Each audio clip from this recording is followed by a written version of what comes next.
안녕하세요. 책드레입니다. 8월의 무더위에 한 주간 잘 지내셨는지요?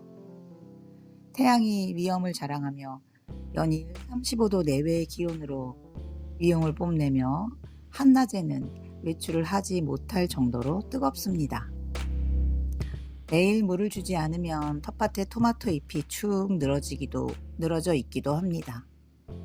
뜨거운 햇살로 토마토는 노랗게 빨갛게 익으며 크기를 키워가고 있어요. 바로 따서 먹어보니 따끈한 토마토의 과즙이 달고 맛있습니다. 여름 휴가의 절정인 한 주간입니다. 산으로 바다로 시원하게 피서를 다녀오셨는지요? 하늘샘 작은 도서관도 한 주간 모든 프로그램을 쉬고 재충전 중입니다. 지난 주간에 하늘샘 작은 도서관 소식을 전해드리는 하늘샘 라이브 1230을 시작해 보겠습니다. 첫 번째로 하늘샘에 모여 뜨개 친구입니다. 휴가들 가셔서 세 분이 오셨어요. 이 더위에 누가 올까 하고 나갔는데 다행히 오셔서 라넌큘러스 레이스 부분을 도안을 보며 떠보고 무늬가 이렇게 나오는구나 하고 재미나게 떠보았습니다. 라넌큘러스는 작년에 이어 올해도 유행이고 한 번만 뜨는 사람이 없다고 할 정도로 사계절 활용이 가능한 도안이라 흥미롭게 진행하고 있습니다. 아이들 챙기느라 바쁜 틈에 하는 뜨개라서 빨리 완성되지는 않겠지만 도안 꼼꼼히 보며 뜨개하는 시간만큼은 온전히 뜨개에 집중할 수 있어 시간이 빨리 지나가네요. 뜨개 마치고 오후 3시 정도면 해가 뜨겁고 지면도 달구어져서 뜨거운데 어찌 집으로 돌아가시나 걱정하는 마음으로 배웅했습니다. 두 번째는 책친구 성인반 너의 생각을 들려줘 소식입니다. 7월은 인생이 담긴 시 그림책을 소개하는 달이고 마지막 주에는 박완서 작가님의 시를 읽는 달을 함께 했습니다. 우리에게 너무나 친숙한 작가님 박완서 작가님에 대해 알아보는 시간을 가졌습니다. 언제나 소박한 모습에 소박한 미소를 기억하고 싶습니다. 작가님의 산문집 못 가본 길이 더 아름답다 2부 책들의 오솔길 중에 8번째 책으로 어느 가슴엔들 시가 꼽히지 않으랴 애송 100편에 함께 실려있는 4개의 문장입니다. 시를 읽는 이유를 담담하게 써내려간 문장이 시가 되었습니다. 책 친구들은 각자 자기 마음으로 읽으면서 낭송하고 또 낭송하면서 그 의미를 헤아려 보았습니다. 책 친구 한 분이 청년기, 장년기, 노년기를 그리고 죽음을 앞두고 시를 읽는 이유를 쓰신 것 같다고 말씀하셨을 때 마치 그 시가 점진적으로 살아 움직이는 것 같고 숨은 작가님의 속뜻이 느껴지는 듯 했습니다.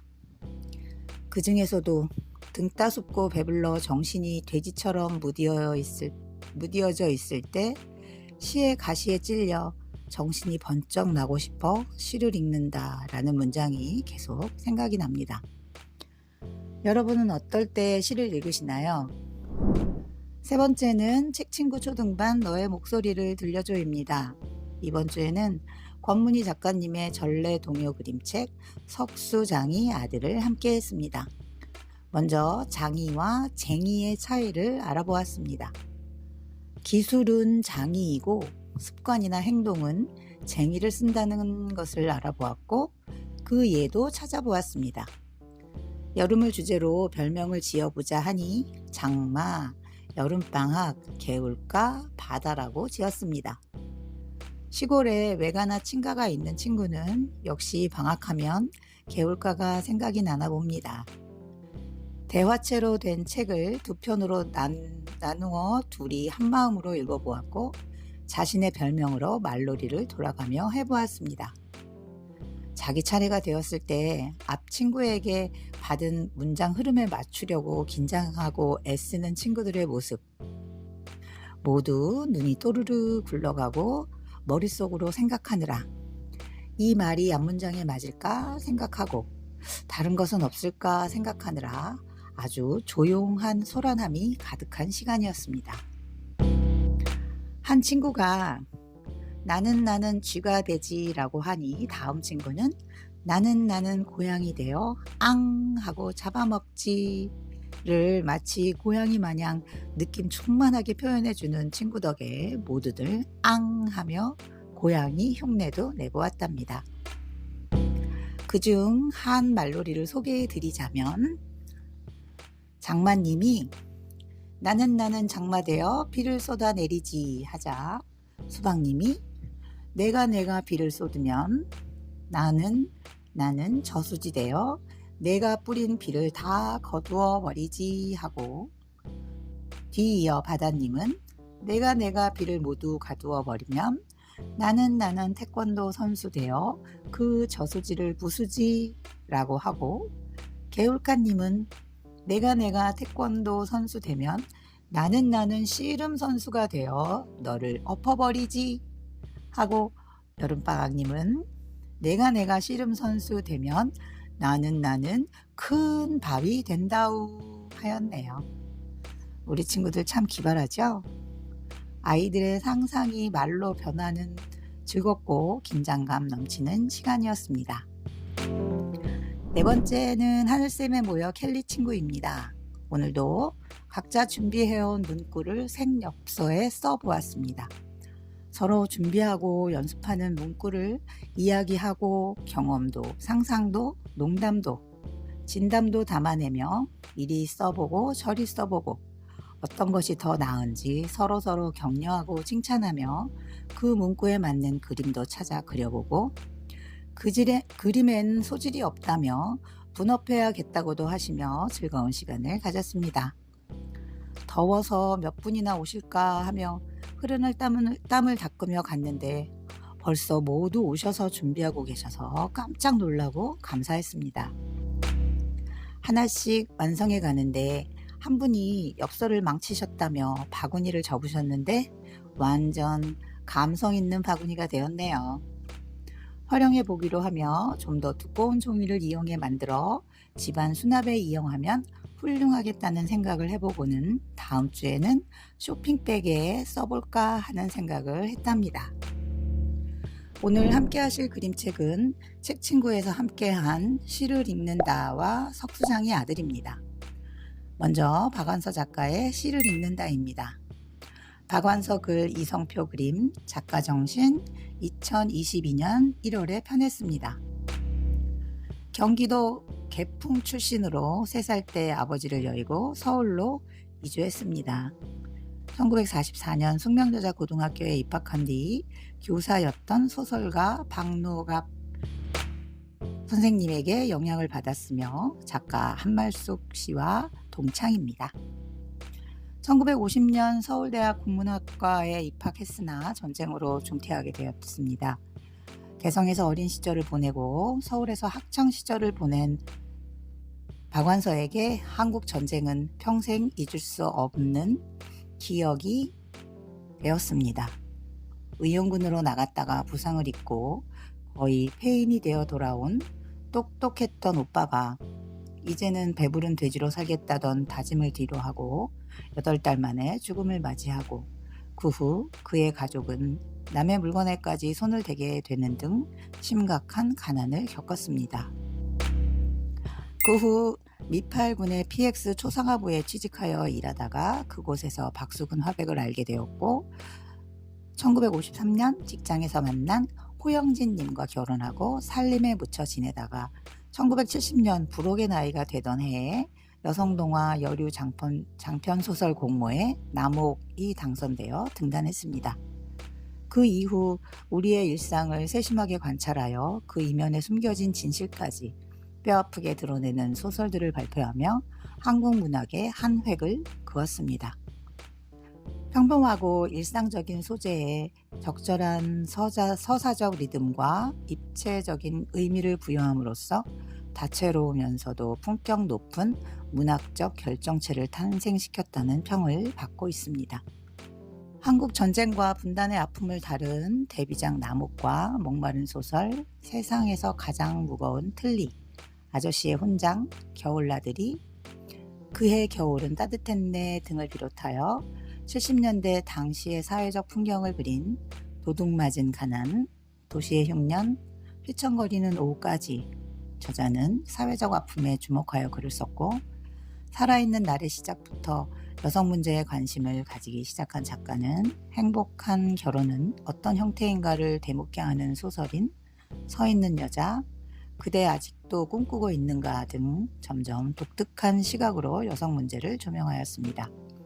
또 장편 미망, 그 많던 싱아를 누가 다 먹었을까, 그 산이 정말 거기 있었을까 등에서는 개인사와 가족사를 치밀하게 조명하여 사회를 재조명하기도 하였습니다. 강연회에서 박완서 작가님은 내 문학의 뿌리는 어머니라고 말했습니다. 박완서 특유의 수다스러움으로 풀어내는 모성의 힘은 힘센 것들만이 권력을 쥐고 판을 치는 현대 산업 사회에서 뒤로 처진 자들의 아픔을 진정으로 위무해 줍니다. 나의 가장 나종 진이인 것에는 1987년 1월부터 1994년 4월까지 발표되었던 작품들이 수록되어 있습니다. 여기에는 가족의 죽음을 다루고 있는 작품이 4개 있는데, 그중 8개의 모자로 남은 당신은 남편의 죽음을, 나의 가장 나종 진이인 것은 아들의 죽음을 담고 있습니다. 나의 가장 나종 진이인 것은 특이하게도 처음부터 끝까지 대화체로 되어 있는데, 담담하게 이어가는 주인공의 목소리에서 가슴이 메어지는 슬픔을 느낄 수 있습니다. 그 외롭고 쓸쓸한 밤에서는 특히 속물성과 위선이 난무하는 현실에 대한 비판이 두드러집니다. 젊은 것들의 무관심과 조롱 속에서 외롭게 늙어가는 노인들의 모습을 담아낸 황혼, 천변 풍경과 출세한 자들의 허위를 그린 내가 놓친 화합, 그의 외롭고 쓸쓸한 밤 등이 그것입니다. 미망은 조선조 말기에서 6.25 전쟁 직후까지 그 파란만장했던 시대를 한 개성 상인의 가족사를 통하여 재창조한 대하 소설입니다. 민족의 순환사와 더불어 고난과 격동의 시대를 험준한 산을 넘듯 숨가쁘게 살아온 우리 모두의 이야기로 박완서 소설 문체가 도달한 궁극적인 경지를 보여주고 있습니다. 평소 입버릇처럼 전쟁의 상처로 작가가 됐다고 고백해왔던 그녀는 전쟁의 아픔을 온몸으로 겪은 경험으로 글을 써왔고, 여러 편의 장편 소설과 수필집, 동화집을 발표하고 2010년 8월 수필집 못 가본 길이 더 아름답다를 마지막으로 2011년 1월 담낭암 투병 중 별세하셨습니다. 그림을 그리신 이성표 작가님은 그림이 가진 위로의 힘을 믿는 일러스트레이터이자 교육자이십니다. 홍대 대학원과 대학교에서 시각 디자인을 공부했고, 중앙일보 출판국 미술기자, 시각 디자인 겸직 교수를 지냈고, 한국 일러스트레이션 학교에서 오랫동안 가르쳤습니다. 1982년 잡지 마당에 일러스트레이션이 실린 것을 시작으로 지금까지 40년간 한국의 여러 신문, 잡지, 단행본, 그림책, 광고 등 다양한 매체에 작업을 발표했습니다. 2005년에 출간한 그림책 호랑이로 한국 출판문화 대상을 수상했습니다. 그리고 야 비온다, 소년, 장군님과 농부 등의 그림을 그렸고, 모두 나야, 하고 싶은 말 있니, 파랑 산책 등을 쓰고 그렸습니다. 2009년 이후 북한산 국립공원 옆에 살면서 나무와 숲과 친구가 되어 가는 중이라고 합니다. 산문집 못 가본 길이 더 아름답다 중 시의 가시에 찔려 정신이 번쩍 나고 싶을 때에는 작가로서의 치밀한 글쓰기와 시에 대한 각별한 애정이 여실히 드러납니다.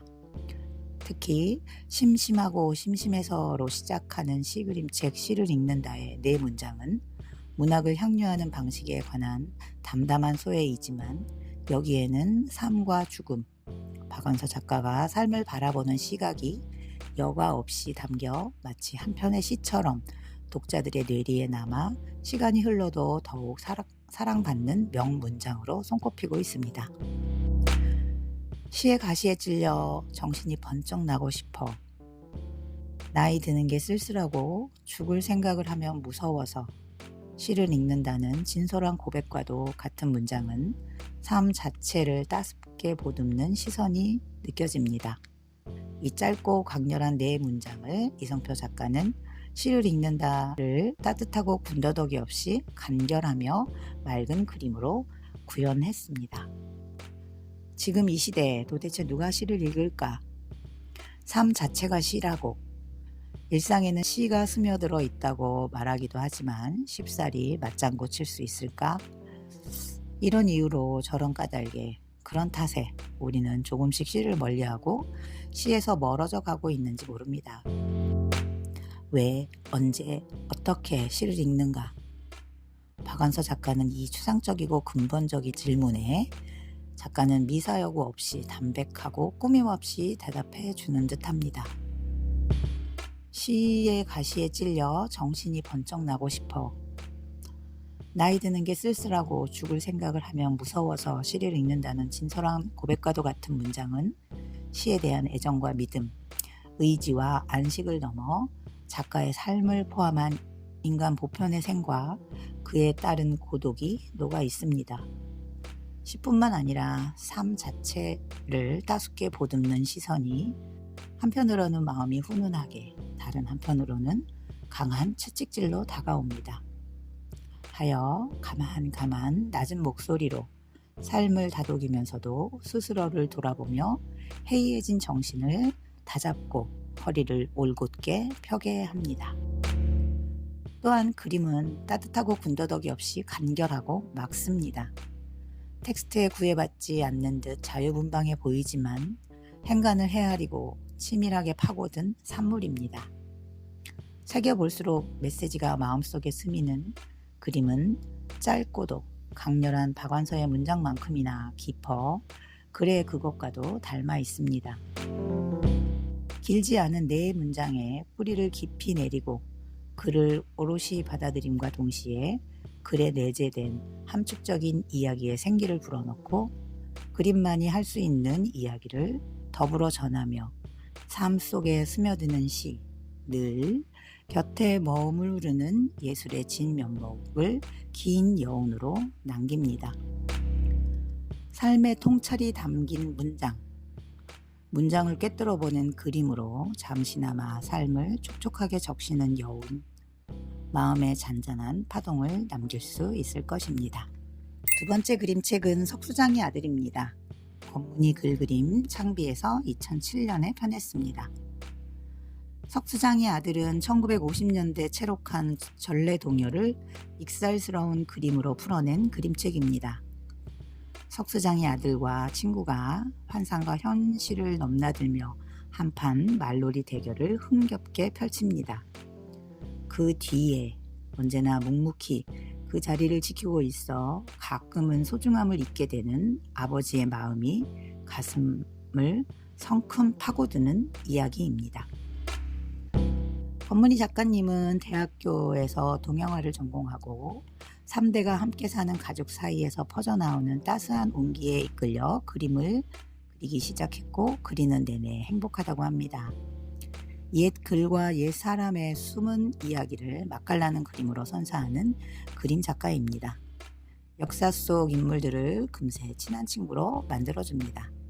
쓰고 그린 책으로 깜빡깜빡 도깨비, 줄줄이 깬 호랑이, 석수장의 아들이 있고 그린 책으로 백구, 까치와 호랑이와 토끼, 내더위 사려, 동해 번쩍, 콧구멍만 바쁘다, 학교 가기 싫은 날, 조선 수학의 신 홍정하, 무섭지만 자꾸 듣고 싶은 역사 속 귀신 이야기 등이 있습니다.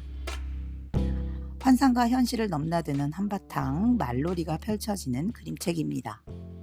너도 이 다음에 석수장이 되겠수라는 친구의 놀림에 그깟 석수장이? 라고 받아치는 석수장의 아들, 그리고 밀짚 모자를 푹 눌러 쓴 뒷모습에서 현실에 대한 불만이 가득 느껴집니다. 나는 부자 될 거야. 이렇게 이어지는 석수장의 아들과 친구의 말싸움은 어린 시절 누구나 한 번쯤 해본 기억이 있을 정도로 친숙합니다. 석수장이 아들과 친구의 싸움은 노래가 되고 현실과 환타지, 부정과 긍정을 넘나드는 한바탕 놀이가 됩니다. 석수장의 아들은 정신없이 말싸움을 하는 사이에 자기도 모르게 석수장이가 되어 꼴로 또 꼭꼭 부려버리지라고 대꾸합니다. 두더지가 훌륭한 사윗감을 얻으려다 결국 같은 두더지로 사위로 맞는다는 두더지 사위 찾기 이야기나 나그네의 외투를 벗기려고 바람과 해가 대결하는 해와 바람과 나그네의 이야기와 같이 석수장의 아들도 평범하지만 중요한 진리를 품고 있습니다. 아니 내가 말을 잘못했다고 말하며 머리를 극적이는 석수장의 아들. 그 옆에서 석수장의 아버지는 어느새 일을 마치고 땀을 닦으며 싱긋 웃습니다. 아들과 함께 돌아가는 아버지의 뒷모습이 더없이 듬직합니다. 언제나 묵묵히 자리를 지키고 있어 가끔은 그 소중함을 잊게 되는 아버지의 마음이 성큼 마음속을 파고듭니다. 더불어 자연으로부터 가져와 손으로 직접 창조하는 오랜 옛날부터 우리 곁에 있었던 노동의 가치가 새삼스럽게 다가옵니다. 나는 이 다음에 석수장이 된다누 하고 외치며 모든 것을 끌어안은 명쾌한 어린이들의 세계가 웃음을 짓게 합니다. 몹시 무더운 날의 연속입니다. 입추가 멀지 않았고 10일이 말복이니 이 더위도 이제 물러설 준비를 하는 모양입니다. 창밖에 한참인 매미소리가 안타깝게 들리는 것은 이 때문이겠죠. 얼마 남지 않은 더위를 즐겨보아야겠습니다. 무더위에 지치지 않도록 조심하시고 다음 시간에 건강한 모습으로 뵙겠습니다. 오늘도 귀한 시간 함께 해주셔서 고맙습니다.